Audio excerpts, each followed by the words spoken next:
Drummerly.com Unlimited Drama Series. What happens when a single family photo breaks your marriage?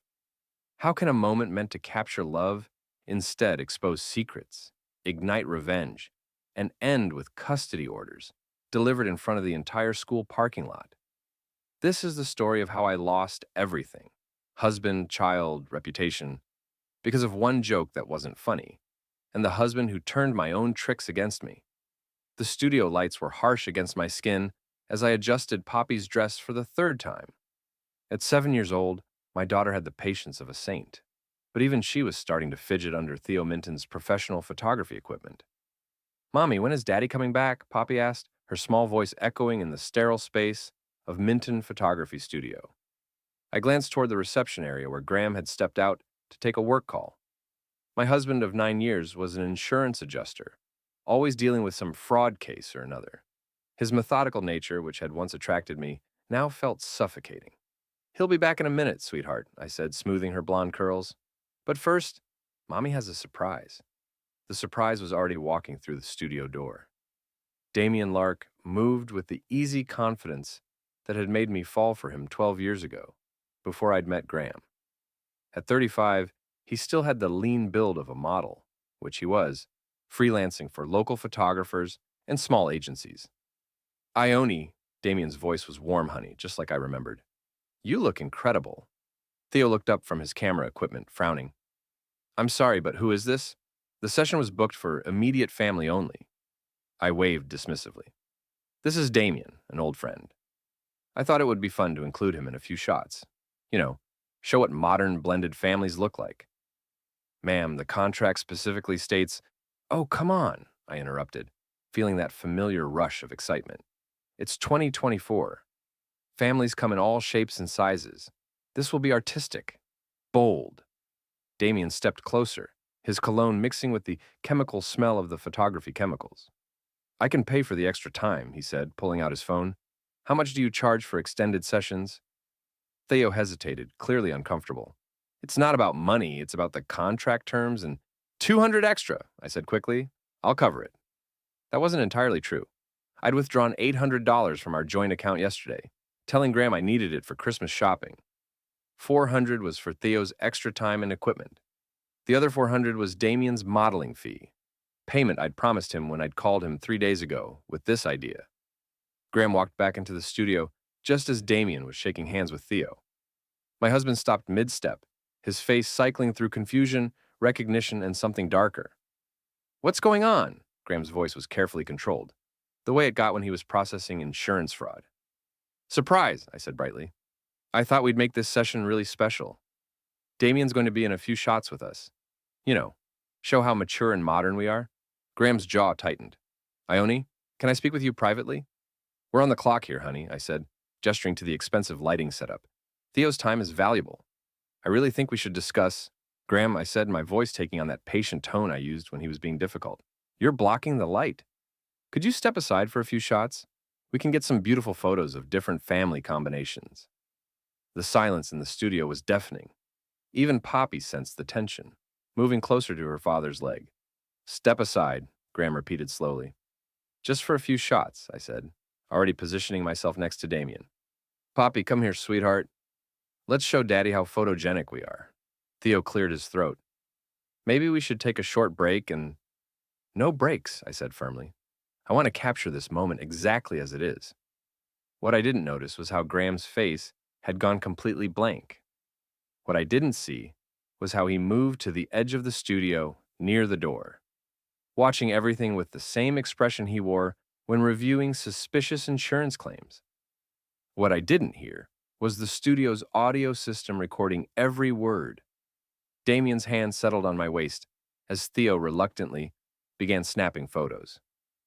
"This feels right," Damien murmured, just loud enough for the sensitive microphones to pick up. "This is what it should have been," I whispered back, lost in the moment, in the fantasy, in the excitement of doing something forbidden. The camera flashed. Poppy smiled uncertainly. Damien pulled me closer, and Graham walked out of the studio without saying a word. I didn't realize Graham had left until Theo announced we were done with the session. Poppy and I had spent 45 minutes posing with Damien. Family shots, couple shots, even some where Damien held Poppy like a father figure. "Where's Daddy?" Poppy asked as we gathered our coats. "He probably went to get the car," I said, but uncertainty crept into my voice. Graham's methodical nature meant he never just wandered off.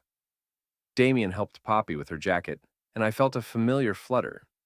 This was how it could have been, should have been, if I hadn't been so young and scared when Damien and I were together. If I hadn't chosen stability over passion. "So, about that modeling fee," Damien said quietly, while Poppy was distracted by Theo's equipment. I pulled 4 crisp $100 bills from my purse. "Thanks for doing this. It means more than you know." "Anytime," he said, pocketing the cash. "Maybe we could grab coffee sometime. Catch up properly." The suggestion sent electricity through me. "I'd like that." Theo approached with a tablet.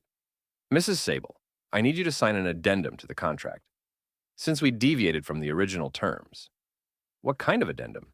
"Well, the original contract specified immediate family only. By including Mr. Lark, we've technically breached those terms. This addendum acknowledges the change and your responsibility for any additional fees or complications." I signed without reading it thoroughly. Graham was always paranoid about contracts and fine print. I preferred to live in the moment. Outside, Graham was indeed waiting by the car, engine running. His face was unreadable as Poppy and I climbed in. "How was your photo shoot?" he asked as we pulled away from the studio. "It was amazing," I said. "Damien is such a natural in front of the camera. The photos are going to be stunning." Graham nodded slowly. "I'm sure they will be." That evening, while I was uploading preview photos to social media, Graham disappeared into his home office. I could hear him on the phone, his voice too low to make out words. Probably another insurance case. I tagged the photos carefully. "Family time with my favorite people, #modern family, #blended #love. The likes and comments started pouring in immediately. "Who's the gorgeous man?" asked my friend Sarah. "Living your best life," commented my sister-in-law Naomi, though something in the phrasing felt off. My mother, Faye, was more direct. "Finally, some excitement in your life. Don't let the men tell you what family should look like." Graham's mother, Miriam, was noticeably absent from the comments. Around midnight, I found Graham still in his office, surrounded by papers and his laptop screen glowing. "Working late?" I asked. He looked up, and for a moment, I didn't recognize the expression in his eyes. "Just reviewing some contracts. Making sure I understand all the terms and conditions." "Insurance stuff?" "Something like that." He turned back to his screen. "Ione, can you walk me through the payment for today's session? I saw the withdrawal from our account." My stomach tightened slightly. 200 for Theo's extra time, 400 for Damien's modeling fee. It was worth it for the artistic value. $400 for modeling. He's a professional, Graham, and he took time out of his schedule to help us create something beautiful. Graham nodded slowly, making a note on his legal pad. "And you paid him in cash?"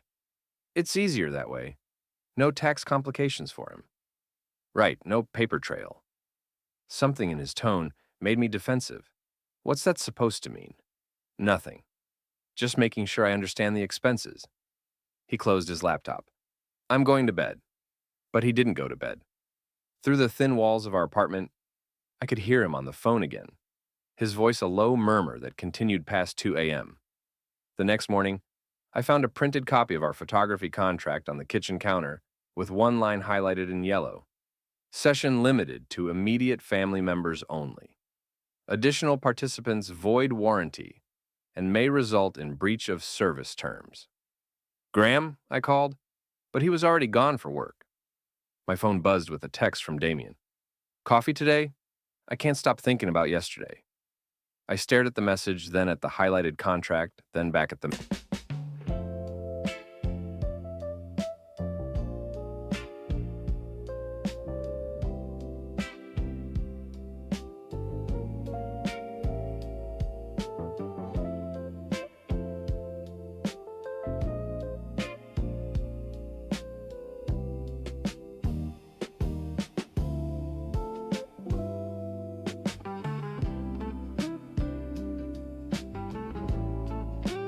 message.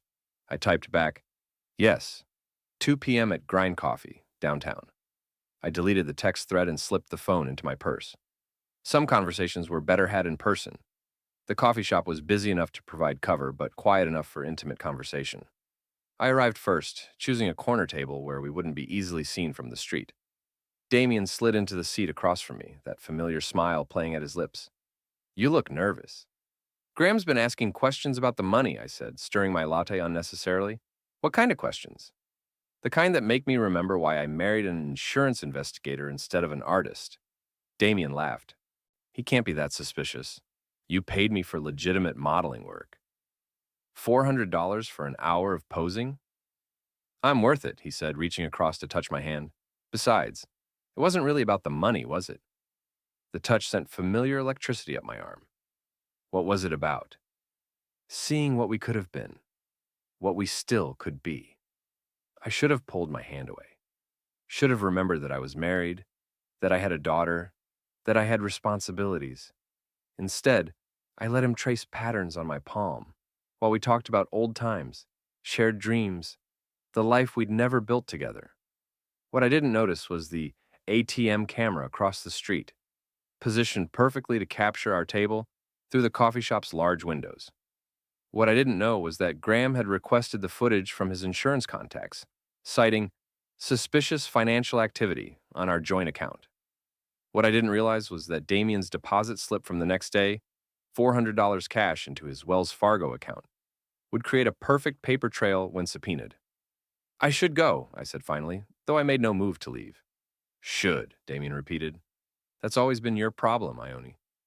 Too worried about what you should do instead of what you want to do. I have responsibilities. You have one life.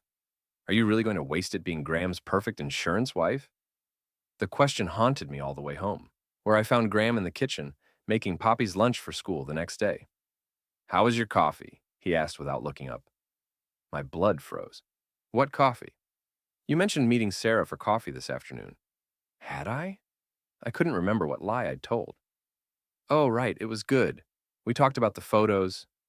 Graham nodded, carefully cutting the crusts off Poppy's sandwich the way she liked. What did Sarah think of them? She loved them, said they were very, artistic. I'm sure she did. He sealed the sandwich in a plastic container. Ione, I've been thinking about our finances. I want to start tracking our expenses more carefully. Why? Just good practice. Making sure we're being responsible with our money. That night, I posted more photos from the session, the ones where Damien and I looked like a couple, where he was holding Poppy like a father. I tagged him directly this time. So grateful for the beautiful people in my life. At Damien Lark model hashtag, family hashtag, grateful hashtag love. The response was immediate and divided. Some friends loved the artistic photos. Others asked pointed questions about who Damien was and why he was in our family portraits. My mother commented, "This is what happiness looks like. Don't let anyone dim your light." Graham's mother finally weighed in. Some lights burn everything they touch. I deleted Miriam's comment and blocked her from seeing future posts. Around midnight, I heard Graham on the phone again. This time, I crept closer to his office door. Need the ATM footage from Tuesday afternoon? Yes, the account holder is my wife. Suspicious activity. Possible fraud. My heart hammered against my ribs. I tiptoed back to bed and lay awake until dawn, staring at the ceiling and wondering what exactly Graham suspected, and more importantly, what he could prove. The answer came the next morning when I found a manila folder on the kitchen counter labeled Financial Records, December 2024. Inside were bank statements, ATM receipts, deposit records, and a series of still photographs taken from security cameras. The clearest one showed me handing Damien cash across our coffee shop table, both of us smiling intimately while his hand covered mine. At the bottom of the folder was a handwritten note in Graham's precise script. We need to talk. Tonight, after Poppy goes to bed. I spent the day in a panic, calling Damien repeatedly. His phone went straight to voicemail. I drove by his apartment. His car wasn't there. It was like he'd vanished the moment things got complicated. By evening, I'd convinced myself that Graham was bluffing. He had photos of me having coffee with a friend. He had records of me paying someone for legitimate work. None of that proved anything inappropriate. I was wrong. Graham waited until Poppy was asleep, then spread the contents of 3 manila folders across our dining room table, like he was presenting evidence to a jury. Sit down, Ione. His voice was different, cold, professional. This wasn't my husband speaking. This was the insurance investigator who'd built a career exposing fraud. Graham, I can explain. The studio session contract specified immediate family only, he began, pointing to the highlighted document. You violated those terms by including Damien Lark. That's hardly... The audio recording from the session includes you telling Mr. Lark, and I quote, "This is what it should have been." He pressed play on a small digital recorder. My own voice filled the room, intimate and longing. My face burned. That was taken out of context. The payment of $400 in cash to Mr. Lark, withdrawn from our joint account without disclosure of the true purpose. I told you it was a modeling fee. The ATM footage showing you in intimate physical contact with Mr. Lark while making said payment. He slid the photographs across the table. There was no denying what they 200 messages, deleted photos, a folder called Donald. Watch more on Grammarly.com. showed. The social media posts identifying Mr. Lark as family, tagged with romantic implications, posted without spousal consent. Graham, you're being ridiculous. The metadata from your posted photographs showing they were taken on dates when you told me you were having girls' nights out. I stared at him. What metadata? Every digital photo contains embedded information about when and where it was taken. Your phone's GPS tagged 4 separate occasions when Damien was at our apartment while I was traveling for work. The room spun. I'd been so careful about deleting texts, about meeting in public places. I'd never thought about the photos themselves betraying me. I want a divorce, Graham said quietly, and I want primary custody of Poppy. You can't be serious. I'm filing tomorrow morning. Emergency custody hearing is scheduled for Friday. On what grounds? Parental alienation, introducing an inappropriate relationship to our minor child. Financial deception, emotional abuse. Emotional abuse? I laughed, but it sounded hysterical even to me. I'm not the one setting traps and recording conversations. You're right, Graham said, standing up. You're the one telling our daughter that Damien would make a better father. It's all in the studio footage, Ione. Every word. I remembered posing with Damien and Poppy. Remembered saying something about how natural they looked together. How this felt like the family we were meant to be. But surely that was just posing talk? You're trying to steal my child. I'm trying to protect her from a mother who's more interested in playing house with her ex-boyfriend than providing a stable home. I stood up so fast my chair fell backward. You bastard! You manipulative bastard! This is exactly the kind of controlling behavior I should have expected from you. Graham's expression didn't change. Are you threatening me, Ione? I'm warning you.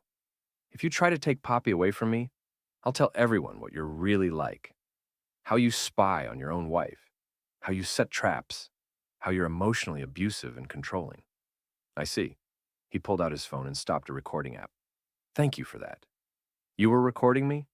I've been recording all our conversations since I found the evidence of your affair. My attorney advised it for my own protection. I felt the walls closing in. Every word, every reaction, every desperate threat, all of it captured and ready to be used against me. I hate you, I whispered. I know, Graham said sadly. You made that very clear in the studio recording. The next morning, I woke up to find Graham and Poppy gone. A note on the kitchen counter explained that Poppy was staying with Aunt Naomi until the situation stabilized. I called Naomi immediately. I can't let you take her right now, Ione, my sister-in-law said. Graham showed me the evidence. I'm sorry, but I have to think about what's best for Poppy. She's my daughter. Then you should have thought about that before you decided to play house with your ex-boyfriend. I tried calling my mother, but she was 3 states away and couldn't help with immediate childcare. I tried calling friends, but word was already spreading through our social circle. The same photos I'd posted proudly were now being screenshot and shared as evidence of my betrayal. That afternoon, I drove to Poppy's school for regular pickup, hoping to at least see her, to explain that Mommy was fighting for her. I was third in the pickup line when I saw him walking across the parking lot, a man in a suit carrying an official-looking envelope, scanning license plates until he found mine. Ione Sable? He called through my driver's side window. 12 other parents turned to watch as I rolled down the window. Yes? You've been served. Emergency custody hearing, family court, Friday at 9 a.m. You're also served with a temporary restraining order regarding contact with the minor child, except through supervised visitation. The envelope was thick and official. The silence in the pickup line was deafening. I could feel every parent, every teacher, every passing stranger watching as my private life became public spectacle. My hand shook as I drove away, Poppy's empty car seat mocking me from the rearview mirror. The emergency hearing was held in a sterile courtroom that smelled of industrial cleaner and broken dreams. I sat at a small table with a court-appointed attorney I'd met 30 minutes earlier, while Graham sat across the aisle with a lawyer who'd clearly been preparing this case for weeks. Judge Patricia Morrison was a stern woman in her 60s who'd apparently seen every variation of family dysfunction. She reviewed the case file with the expression of someone examining a particularly unpleasant insurance claim. This is a petition for emergency custody modification, she began, based on allegations of parental alienation and introduction of inappropriate relationships to the minor child. Mr. Sable, present your evidence. Graham's attorney stood up with a thick binder. Your Honor, we have extensive documentation of Mrs. Sable's affair with Mr. Damian Lark and her attempts to replace the father figure in the child's life. The first piece of evidence was the studio contract, with the immediate family-only clause highlighted. The second was the audio recording of me telling Damian, this is what it should have been. The third was the payment trail, bank records, ATM footage, deposit slips. But the fourth piece of evidence made my blood freeze. Your Honor, we've conducted a forensic analysis of Mrs. Sable's social media posts and the metadata contained in her photographs. The attorney handed the judge a detailed report. The embedded GPS data shows that Mr. Lark visited the Sable residence on 4 separate occasions when Mr. Sable was traveling for work. These visits coincide exactly with dates when Mrs. Sable claimed to be having girls' night out with female friends. Judge Morrison studied the report. Mrs. Sable, how do you explain these discrepancies? My court-appointed attorney whispered, just answer the question directly. Damian came over to help with some household repairs. It wasn't romantic. At 11 p.m. on a Tuesday, the judge asked, consulting the metadata report. He works during the day. And the photograph taken at 11:47 p.m., showing Mr. Lark in your kitchen with your daughter visible in the background wearing pajamas? I hadn't even remembered taking that photo. It was just a casual shot I'd snapped and posted to Instagram stories, thinking it showed what a normal, happy evening looked like. Your Honor, Graham's attorney continued, we also have video evidence from the photography session itself.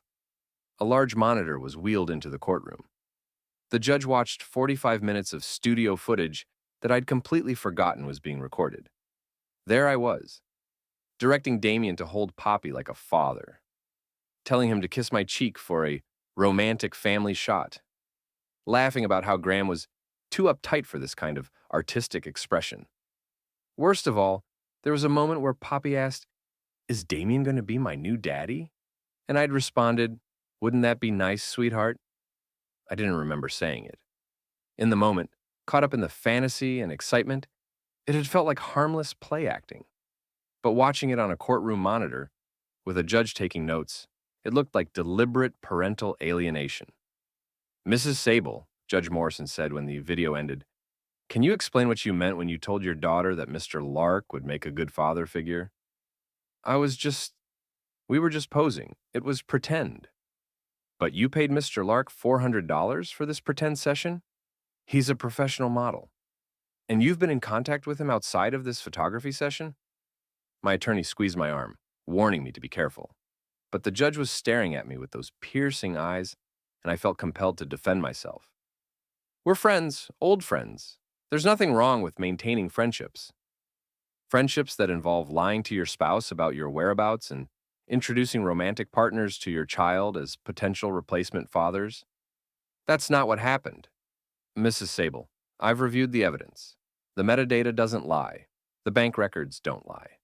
The audio and video recordings don't lie. Judge Morrison closed the file. What I see here is a pattern of deception, financial impropriety, and most concerning, attempts to alienate a child from her father. She turned to Graham. Mr. Sable, what custody arrangement are you requesting? Primary physical custody, Your Honor.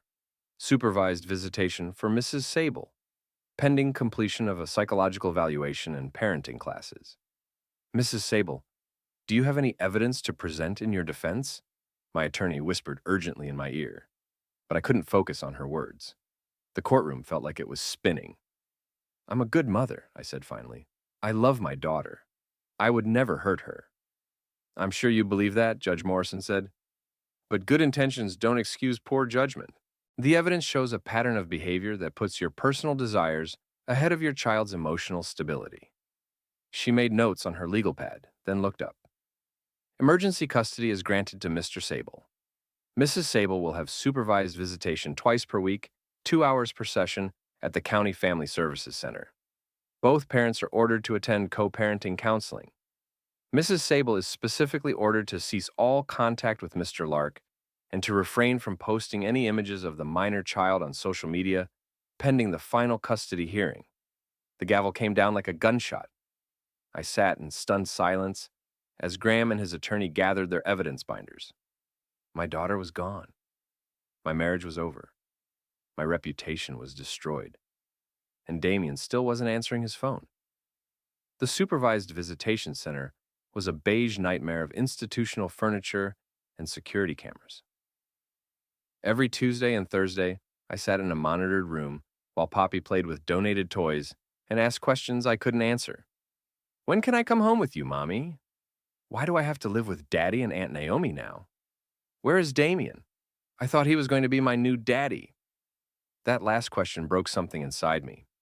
I'd been so caught up in my own fantasy that I'd dragged my 7-year-old daughter into it, making promises and creating expectations that were never real. The supervised visits were humiliating. A social worker named Janet sat in the corner, taking notes on every interaction. If I tried to ask Poppy about her life with Graham, Janet would intervene. If I mentioned anything about the divorce or custody situation, Janet would end the visit early. After 3 weeks, I finally got through to Damien. Ione, I can't talk to you anymore, he said immediately. My lawyer says I could be subpoenaed as a witness in your custody case. Your lawyer? Graham's attorney contacted me about testifying. They want me to confirm the nature of our relationship, the payment arrangement, everything. I can't be involved in this. But I thought you cared about me, about us. I do care, but not enough to get dragged into a custody battle. I'm sorry. The line went dead. That's when I realized I'd destroyed my marriage for someone who'd never been serious about me. I'd lost my daughter for a fantasy that existed only in my imagination. The final custody hearing was held 6 weeks later. By then, Graham's evidence file had grown to include psychological evaluations, social worker reports, and testimony from Poppy's teacher about her improved behavior since moving in with her father. I'd completed the required parenting classes and psychological evaluation, but the damage was done. The court-appointed psychologist's report noted narcissistic tendencies and difficulty distinguishing between fantasy and reality. Judge Morrison reviewed everything with the same methodical attention Graham brought to insurance fraud cases. Mrs. Sable, you've completed the required counseling and evaluation. However, the evidence of parental alienation and poor judgment remains concerning. The child has stabilized in her father's care and expressed anxiety about returning to the previous living arrangement. She consulted her notes. Mr. Sable will retain primary physical custody. Mrs. Sable will have supervised visitation for 6 months, followed by gradual transition to unsupervised weekend visits, contingent on continued counseling and no contact with Mr. Lark. Additionally, Mrs. Sable is prohibited from posting images of the minor child on social media for 2 years and from introducing any romantic partners to the child without court approval and a 6-month waiting period. The divorce decree was equally devastating. Graham got the apartment, the savings account, and primary custody. I got supervised visitation, mandatory therapy, and a reputation that followed me everywhere. My employer, a family-focused nonprofit, requested my resignation after the custody hearing made local news. Apparently, conduct incompatible with our mission of supporting healthy families was grounds for termination. The final humiliation came 3 months later during a supervised visit exchange at the police station. Graham brought Poppy to the sterile exchange room, where we made our awkward handoffs under the fluorescent lights. "Mommy," Poppy said as I helped her with her backpack, "Daddy says you're getting better and maybe someday I can come to your new apartment." "I hope so, sweetheart. But I like living with Daddy and Aunt Naomi. They don't make me pretend things that aren't real." The words hit like a physical blow. My own daughter, explaining in 7-year-old terms exactly what I'd done wrong. As they left, Graham paused at the door. "Ione, for what it's worth, I never wanted it to end this way." "Then why did you destroy everything?" "I didn't destroy anything," he said quietly. "And I just stopped pretending it wasn't already broken." The exchange room door buzzed as they left, the sound echoing off the institutional walls. I sat alone under the harsh fluorescent lights, holding a single studio photograph I'd kept from that disastrous session. In the photo, Damien and I were smiling at the camera while Poppy stood between us, looking confused and uncertain. The studio lights had been cold on our skin, but I'd been so caught up in the fantasy that I hadn't noticed how uncomfortable everyone else looked. I'd thought I was capturing what could have been. Instead, I documented the moment I chose a beautiful lie over an imperfect truth. Now I understood what it really meant to be replaced. Not by another person, but by the consequences of my own choices. The photograph felt heavy in my hands as I finally accepted what Graham had known all along. Some lights don't illuminate. They burn everything they touch.